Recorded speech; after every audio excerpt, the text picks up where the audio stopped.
Life begins with K. Life begins, as a follower of Jesus, life begins by understanding and embracing the kingdom of God.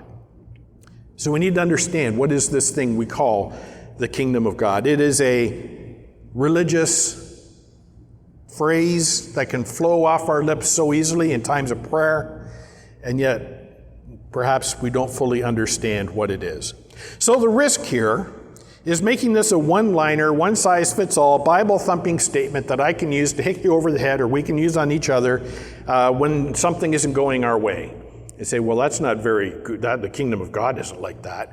And you get a powerful weapon that can do more damage than good. So we need to understand this in its larger context. So let's just break that statement down into 4 parts. Seek first the kingdom of God, His righteousness, and all these things. And let's very quickly look at what these things represent, or what is Matthew trying to communicate to that original audience when he looks at it. First, he says to seek first the kingdom of God. Why? Was it hidden? Did Jesus come with like a hidden agenda and people didn't know, and you have to kind of know this secret code in order to get in the door? No, that's not what Jesus or Matthew was emphasizing. But from the time of the Old Testament, the ancient peoples had this understanding that a relationship with God, a reconciliation with the God of Israel, who is different from any other God, not like the gods of the Babylonians or the Mesopotamians or the Canaanites or the Egyptians or any other nation that surrounded Israel. Their God was different. So we see in Deuteronomy, for example, that there is no other. There is one God, the creator of heaven and earth. And in Deuteronomy 4:29, Moses, as he tells that second generation of refugees from the Exodus in Egypt that are going to go into the promised land, that they are to seek the Lord their God with all their hearts. They are to pursue relationship with Him because there are so many distractions in the promised land. It was a land filled with milk and honey. It was a land where they were going to live in houses they did not build. They were going to go in and displace the people and live instantly in this beautiful, well-provided, blessed land that God was going to give them. And when you walk into a scenario like that where life is easy, it's easy to forget how you came into that blessing. So in Deuteronomy chapter 4, Moses tells that original group, as the second generation moves in, do not forget the Lord your God, but continue to seek Him. Continue to pursue, be intentional to know who your God is. But in the contemporary context of Matthew, in the language of the market street, to seek after something was to ask hard questions, to investigate, to pursue, to have a purpose and a desire to know something, to commit oneself to the process of being further informed about a truth. That's what it meant to seek. And today we could use a parallel of perhaps somebody who's in an apprenticeship. And they walk in and they know very little about their area of study, but they're given a mentor who has years of experience, and that mentor helps guide and teach and provide experience and models the good way of doing whatever, whether it's being a plumber, or I went and had my eyes checked last week. And as soon as I walked into the optometrist's office, she said, I have a student with me. Do you mind? It's like, no, I don't care. She can look in my eyes too. That's fine. My eyes are right there out for everybody to see. I look one way, you look the other way. It's great. And the student sat there and took notes as the optometrist asked me questions, and which do you see better, 1 or 2 or 2 or 3 and all that. And that's how we learn, right? You could read a book about getting glasses and getting a prescription, but how much better to learn those things in relationship, seeking after God. So then what is the kingdom of God? I've already said a few things about it. It's not geopolitical, but it's also not just a spiritual euphemism for heaven or for being in your happy spiritual place. But the kingdom of God is all of reality that is subject to the authority of the Creator. It is both past, present, and future. It is here, it is real, and yet it is not yet, because all the authority of Christ has not yet been exercised. It is the reign of God over all things. It is His providence and His sovereignty, and it is that which demands reconciliation with him. It's not an alternative reality for those of you who are Star Trek fans. It's not a parallel universe that you can enter into and come out of. But it is the original divine order which has now been corrupted by sin, and yet that original order, God didn't wrap it up and throw it away and say, let's start again. He provided a means of redemption and reconciliation because it is his kingdom that he created. And life in the kingdom, when we are reconciled to the Creator, often is inconvenient and often it is polarizing. If we are going to say, I want to engage in life in a way that represents Christ well, sometimes we're going to be the odd person out.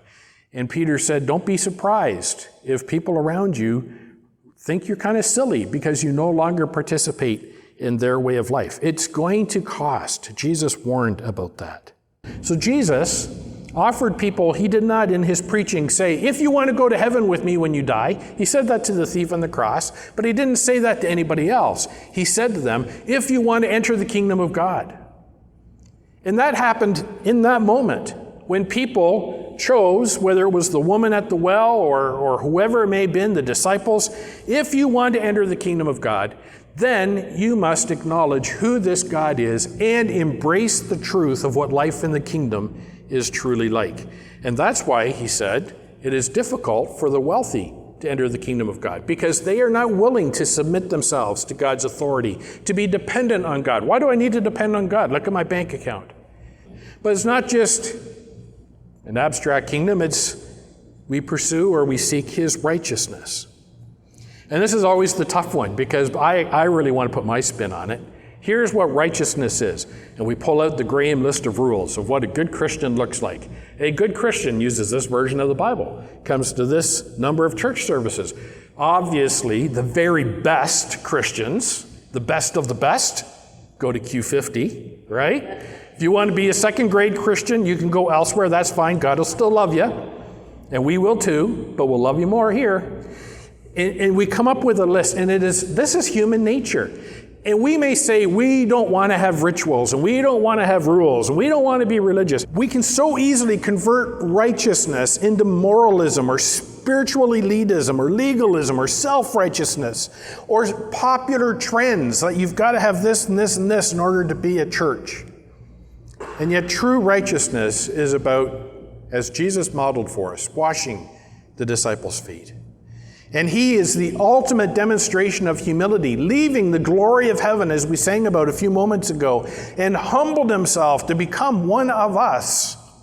That's true righteousness, humility, service, integrity.